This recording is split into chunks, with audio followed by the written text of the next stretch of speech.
We will be going over the Sinton Independent School District Student Activity Handbook. The Student Activity Handbook provides accounting guidelines and procedures for the administration activity funds. The principals, secretaries, sponsors, and any personnel involved in handling any activity funds or fundraisers are the ones responsible for following these procedures and guidelines in this manual. So, what is an activity account? It's an account for funds held by a school in a trustee capacity for students or clubs of that campus. All money raised by the student organizations and deposited into that activity account needs to be used for the benefit of the student. Any income received from a specific group, student and faculty, can only be used for that group. And the activity account is a joint effort between the campus and the business office.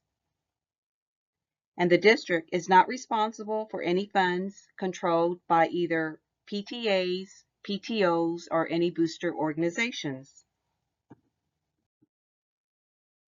As far as campus level responsibility, the principal is responsible for the control of all activity fund monies at their campus.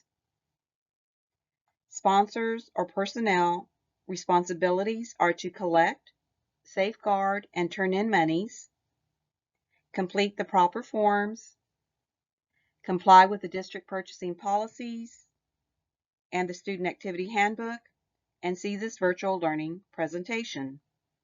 They also need to ensure all records are kept in good order, and available for review at any time.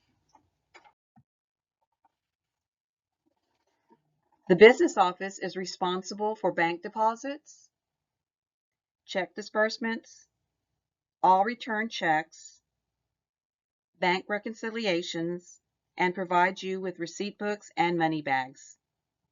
We also list the fundraisers on the district calendar and keep track of all forms and reconcile all fundraisers at the end of each fundraiser. We also provide you with account summaries on balances as necessary. The activity fund receipt book and money bags provide accurate cash recording and support for bank deposits. We provide you with pre-numbered receipt books and money bags that can be checked out from the business office at the beginning of every school year. So you don't need to go out and purchase your own receipt books or money bags. If you need extra, please just let us know and we will accommodate you. You will also need to return the receipt books and money bags after each fundraiser or at the end of the school year before you leave for summer break.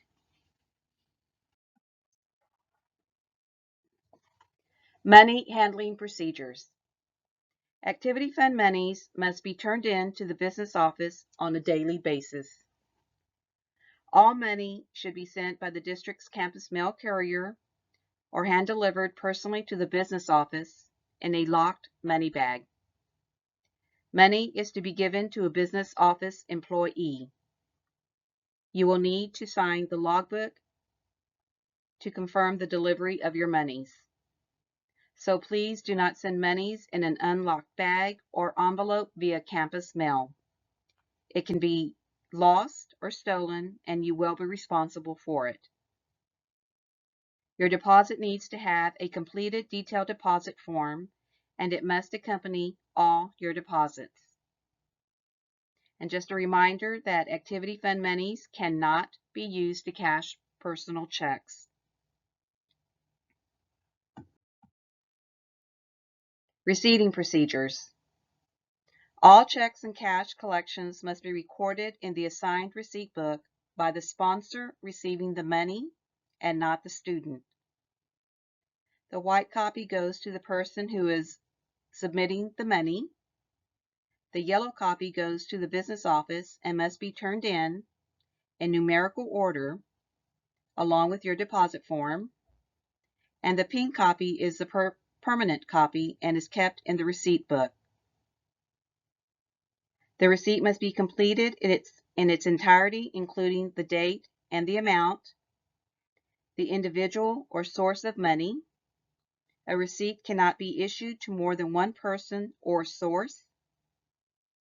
You need to have an explanation of the purpose for which the money was received and have the correct activity fund account code, which is either 2 letters or a numerical code. It needs to have the signature of the sponsor receiving the money, and the actual cash count should tie in with the yellow copies and turned in with your deposit. Post-dated checks cannot be accepted from any source. And please, do not alter receipts. If an error occurs, just void the original receipt in all duplicates and just issue out a new receipt. Staple your white and yellow copy together and turn it in with your deposit. Just another reminder that you need to include a completed detailed deposit form with your receipts and deposit. Purchasing procedures. All purchases must be made in accordance with the district's purchasing policies and procedures. No purchases should be made unless you have sufficient funds in your activity fund account. The campus principal is fully accountable for all purchases made by the student organizations at his or her campus. All purchases must be approved in advance by the campus principal, and all purchases must be delivered to central receiving at the address shown, which is 322 South Archer. All purchases require purchase orders in advance because the district will no longer reimburse employees for purchases that do not have a purchase order in advance. All purchase order requests require a completed Student Form 1. Examples of these include t-shirts, caps, and all other items that need to be paid out in order to freeze the money in the account. You need bid sheets, which are the pink sheets. They need to be used for all t-shirts or cap orders. We do have credit cards available at the business office for select stores in our area. You just need to contact the business office for card availability. And you do need to have a purchase order and a completed Student Activity Form 1 to use a credit card.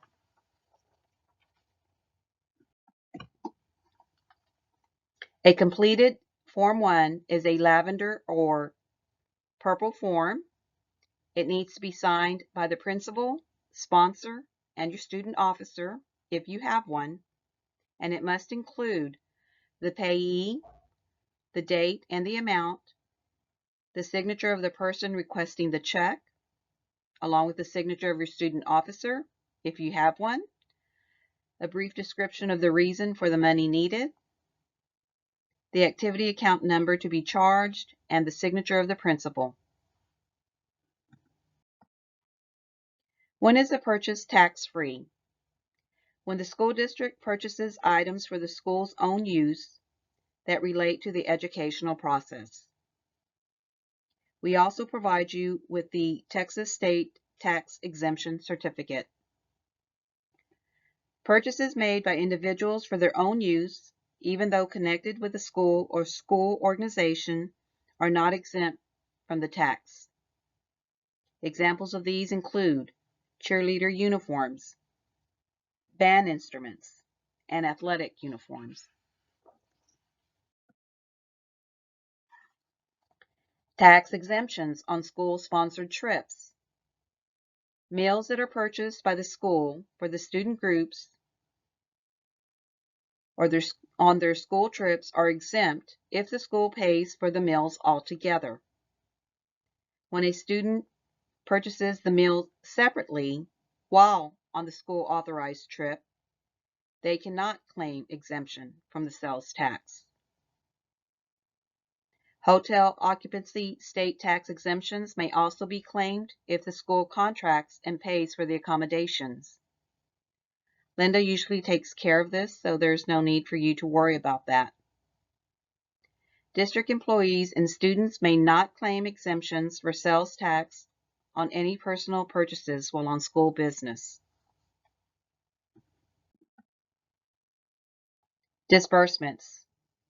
To issue or obtain a check, you need to have a completed Student Activity Form 1, purchase order, invoice and packing slip if they're applicable. The Student Activity Form 1 needs to be attached to supporting documentation and kept on file. Proper supporting documentation includes the vendor's original itemized invoices or itemized sales slip or cash register tape. Periodic statements or credit card charge slips are not adequate documentation. Other supporting documentation may include letters, announcements, and renewal notices when invoices are not provided by the vendor. All invoices shall be checked to make sure that sales tax has not been charged, since most purchases made by school districts are tax exempt.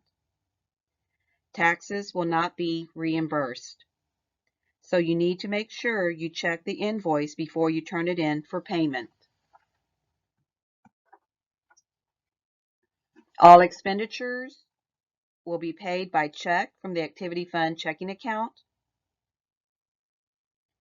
All complete check requests will require 7 days processing.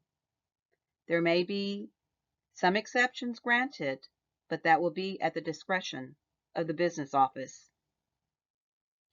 Expenditures cannot be paid in cash.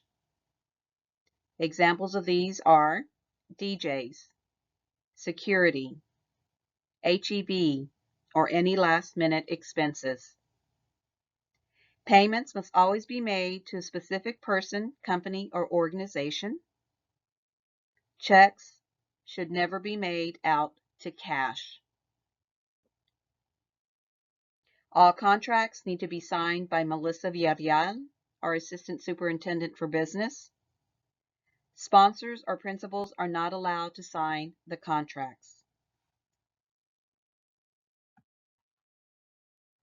Advance payments. Advance payments may be necessary for clubs or other student groups who engage in out-of-town travel. The student travel advance form is required on all travel advances. Once you complete your travel activity, the sponsor needs to return any unused funds to the business office. You need to make sure you settle your advance no later than 5 days after you come back from your trip.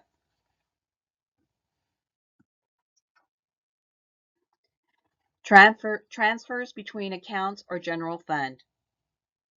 A transfer of funds can be made between accounts by issuing an activity fund check or a bank transfer. An example of this would be transportation. Transfers or payments require a Student Activity Form 1 with approval from the principal, sponsor, and student officer.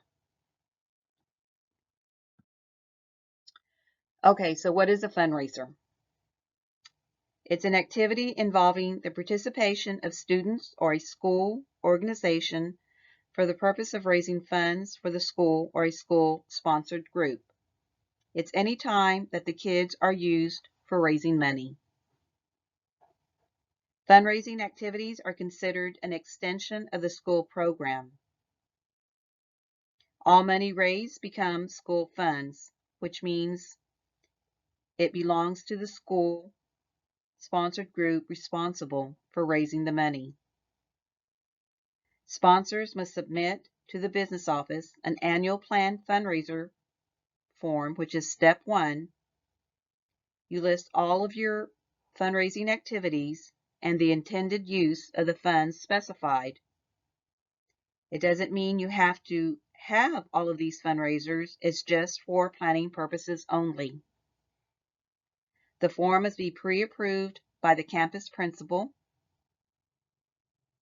Once you're going to begin your fundraiser, you need to complete a fundraising request form, which is step 2. It must be completed by the sponsor for all fundraisers. And the form must be pre-approved by the campus principal and the business office. All fundraisers must be on a prepaid basis, which means money is collected at the point of sale and not at delivery. The district policy limits 2 ongoing fundraisers per club on the calendar at a specified time. Each organization is limited to a maximum of 2 tax-exempt fundraising activities. The student organizations shall not solicit donations from business or commercial establishments without prior authorization from the administration office. And there will be no door-to-door fundraising at the elementary level.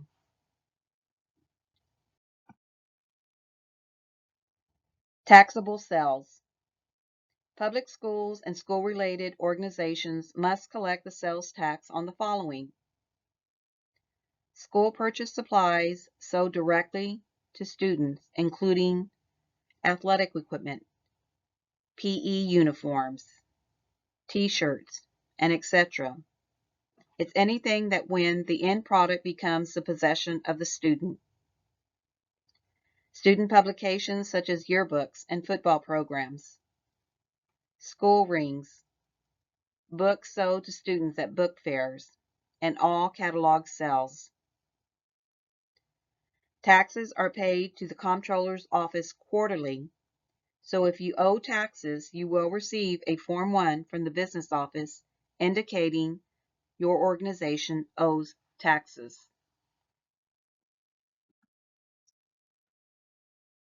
Exempt school items. Sales taxes do not need to be collected on the following: fees and admission tickets, including football and drama tickets, club memberships, sales of food and drinks sold during a regular school day, which is subject to an agreement with the school authorities.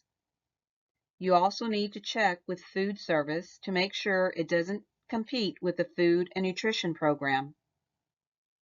Sale of whole cakes or pies, and any food and drinks sold at concession stands. Accounting for fundraising activities. Collections and disbursements. All collections must be receipted and all payments must be made in accordance with Section 3 of this manual. All collections and disbursements associated with any fundraising activity coordinated by the school or a school-recognized student group needs to go through the activity fund. A financial recap form, which is step 3, is required at the end of each fundraising activity.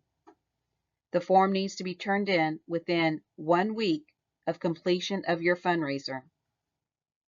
And fundraisers are not complete until the recap is approved by the business office.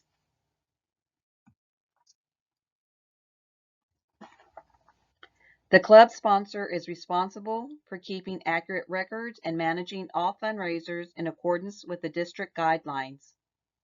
Their duties include requesting fundraisers and sending all the necessary forms to the business office, maintaining documentation of their fundraisers, a tabulation of the monies collected, safeguarding and bringing all deposits to the business office, reconciling any discrepancies, maintaining original cash receipts received for money turned in into the business office, managing student activity inventory and inventory forms, and completing and submitting the final fundraising request form. At the conclusion of the fundraising activity, all records should be retained for auditing purposes. And just to let you know, activity funds are audited by the district's external auditors annually. The financial recap form should include gross collections, which should match your deposits, a list of all the expenses incurred that are relative to the activity merchandise, like advertising, sales tax, or any prizes, or so forth, actual copies of detailed invoices, your actual income, which is your net profit, the status of any remaining inventory, and their appropriate signatures. The student activity inventory form needs to have the date of inventory, the activity account name, the value of your beginning inventory, which is based on your sale price, purchases, and the value of your ending inventory, which is also based on your sale price, and any adjustments. Important policies to remember. Funds are held in trust for intended purposes. All fundraisers will be reconciled for accountability purposes, and any discrepancies will be reviewed and handled on a case-by-case basis. Sponsors are responsible for all merchandise. Merchandise cannot be given away or discarded without business office approval. Sponsors may be required to reimburse the district for shortages or stolen items. District credit cards cannot be used for personal purchases or purposes, and any personal commingling will be considered theft and reported to authorities.